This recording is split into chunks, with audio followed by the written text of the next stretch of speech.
جو کوئی اللہ آخرت کے دن پر ایمان رکھتا ہے وہ خیر کی بات کہے، خاموش رہے، اور جو شخص اللہ اور آخرت کے دن پہ ایمان رکھتا ہے وہ اپنے پڑوسی کا احترام کرے۔ جو آدمی اللہ اور آخرت کے دن پر ایمان رکھتا ہے وہ اپنے مہمان کی عزت کرے۔ آپ صلی اللہ علیہ وسلم نے فرمایا، جمعے کے دن تمہارے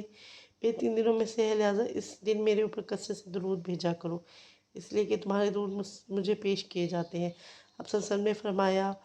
اللہ تعالیٰ فرماتے ہیں، میرے اس مومن بندے کی جس کی کوئی عزیز چیز دنیا سے اٹھا لوں تو وہ اس پر ثواب کی نیت سے